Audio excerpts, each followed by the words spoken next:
Hello students. आज हम करने जा रहे हैं क्षितिज बुक भाग 2 का पाठ 5 सूर्यकांत त्रिपाठी निराला। ठीक है, इन्होंने इसमें 2 कविताएं लिखी हैं। पहली है उत्साह और दूसरी है अट नहीं रही है। ठीक है, तो ये करने के पहले हम सूर्यकांत त्रिपाठी जी के बारे में जान लेते हैं। इनका जन्म 1899 में हुआ था बंगाल के महिसादल में। ठीक है, इनकी शिक्षा 9वीं क्लास तक ही हुई थी। इन्होंने घर में ही रहकर फिर अंग्रेजी, संस्कृत और बांग्ला सीखा था। इनके विचारधाराओं में विवेकानंद और रामकृष्ण परमहंस का ज़्यादा प्रभाव था। ठीक है, इनकी मृत्यु कब हुई थी? 1961 में। इनकी प्रमुख रचनाएं हैं अनामिका, परिमल, गीतिका, न्यायपत्य, कुकुरमुत्ता आदि ये थी। ठीक है, तो इनका हम करते हैं। पहले क्या करते हैं? उत्साह। उत्साह जो है एक आवाहन गीत है जो कि बादल को संबोधित कर रहे हैं। इस पूरे गीत में बादल को आवाहन किया गया है, उनको बुलाने के लिए। ठीक है, तो क्या कह रहे हैं? और फिर दूसरा है अट नहीं रही है, तो हम बाद में करेंगे। पहले कर लेते हैं उत्साह। बादल गरजो घेर घेर, घोर गगन धाराधर ओ, ललित ललित काले घुंघराले, बाल कल्पना कैसे पाले, विद्युत छवि उर्मे कवि नवजीवन डाल वाले, बज छिपा नूतन कविता फिर भर दो बादल गरजो।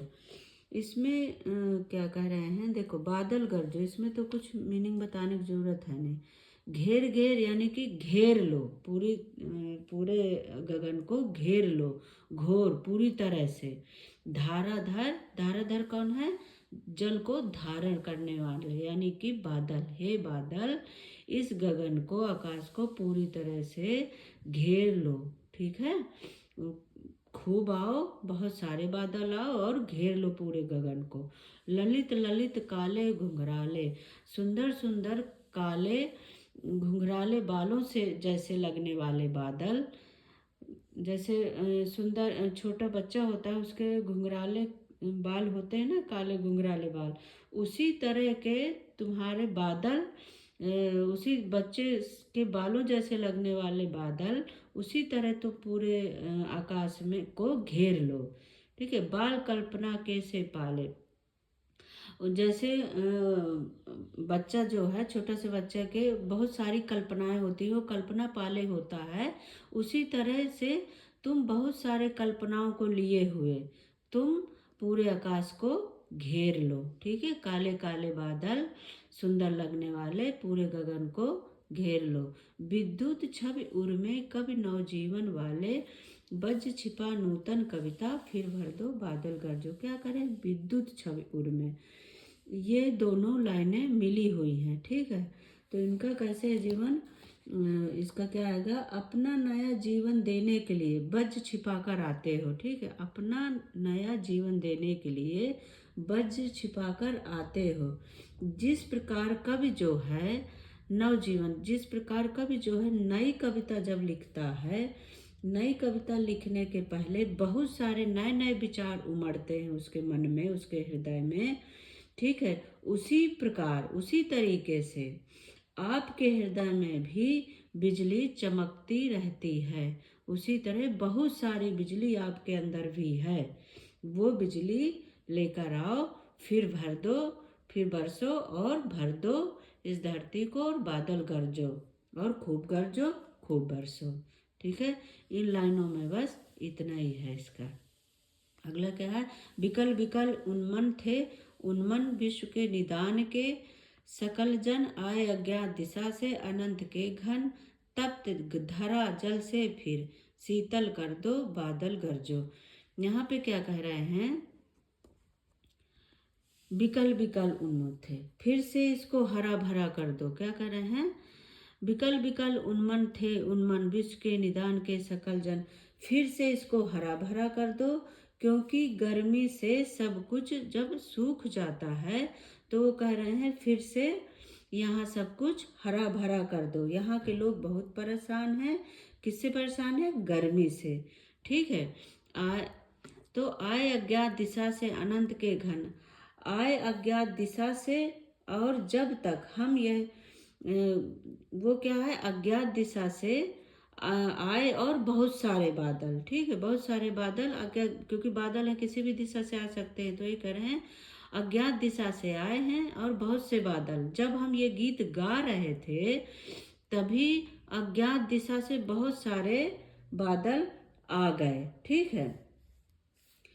और अब क्या बोलते हैं कि ये धरती जो पूरी तरह से तप्त रही थी, ये धरती जो पूरी तरह से तप्त रही थी, तो इसको शीतल कर दो।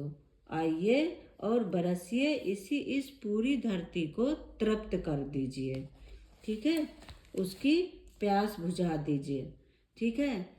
क्या कर रहे हैं कि जब जब वो ये गीत गा ही रहे थे, आह्वान कर ही रहे थे, तभी अज्ञात दिशा से अनंत बहुत सारे बादल आ गए। और फिर वो क्या कहते हैं कवि कि आओ और जल से इस धरती को भर दो और इस धरा को तृप्त कर दो, इस धरती को शीतल कर दो, बादल गरजो खूब बरसो, ठीक है। याद रखिए कि यह एक आवाहन गीत है, ठीक है। यह जब बोलते बोलते जब बादल आ जाते हैं तो क्या पूरे, जब तक पूरे में जल ही जल हो जाता है, तब वो जब वो आवाहन करते हैं तभी बादल पूरे में आ जाते हैं। और वो फिर भी ये आह्वान करते रहते हैं कि आओ और बरसो, ठीक है। ये गीत गाते गाते बादल आ जाते हैं, तब भी कभी ये आह्वान करता रहता है कि खूब बरसो और गरजो, ठीक है। इस तरह से हमारी पहली कविता समाप्त हुई और दूसरी कविता है अट नहीं रही, ठीक है। दूसरी कविता है अट नहीं रही। इसमें इस प्रकार से इसमें कवि ने क्या बताया है कि इसमें फागुन, जिस समय फागुन का महीना शुरू होता है, फागुन महीने की सुंदरता का वर्णन किया है। क्या कह रहे हैं कि जिस समय फागुन का महीना शुरू होता है तो चारों तरफ हरियाली छाई होती है, फूल पत्ते चारों तरफ खुशबू से भरा होता है, ठीक है। तो इस कविता में कवि ने वही वर्णन किया है। क्या कह रहे हैं, अट नहीं रही है आभा फागुन की तन सट नहीं रही है। क्या कह रहे हैं, अट नहीं रही है, यानी कि इस कविता में जो है कवि ने मानवीकरण अलंकार का प्रयोग किया है, ठीक है। क्या है कि इस प्रकृति का मानव से तुलना किया है, ठीक है। तो क्या कह रहे हैं प्रस्तुत कविता में कवि कि फागुन यानी कब होता है फागुन, यानी जब फरवरी मार्च का महीना होता है, ठीक है, तो बसंत ऋतु का उस टाइम आगमन होता है। इस ऋतु में पुराने पत्ते झड़ जाते हैं और नए पत्ते आते हैं, ठीक है। रंग बिरंगे फूल आते हैं, बाहर छा जाती है, सारा वातावरण सुंदर हो जाता है और महक उठता है।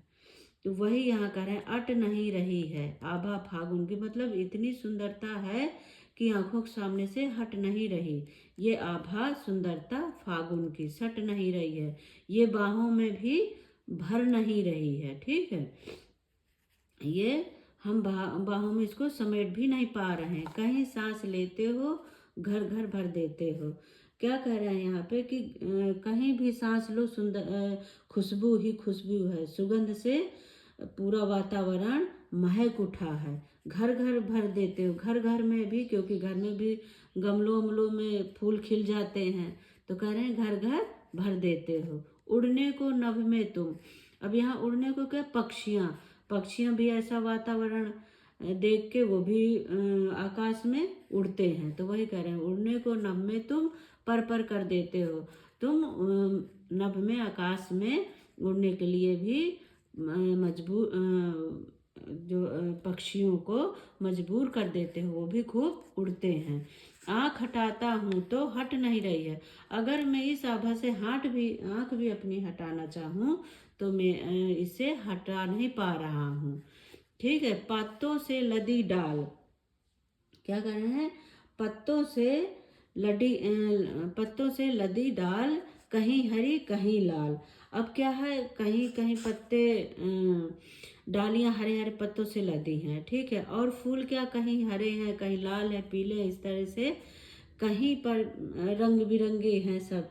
तो वही कह रहे हैं यहाँ पे कि इस मौसम में बाग बगीचों वन उपवनों के सभी पेड़ पौधे नए नए पत्तों से लद जाते हैं, ठीक है, लद गए हैं। और कहीं तरह तरह के रंग हैं, तो कहीं हरे और डालियां हरे हरे पत्तों से डालियां लद गई हैं, और अनगिनत फूलों से डालियां लद गई हैं, ठीक है। अनगिनत फूलों से कहीं पड़ी हैं उर्मे मंद मंद पुष्प, मंद गंध पुष्पमाल, पाट पाट शोभा श्री पट नहीं रही है।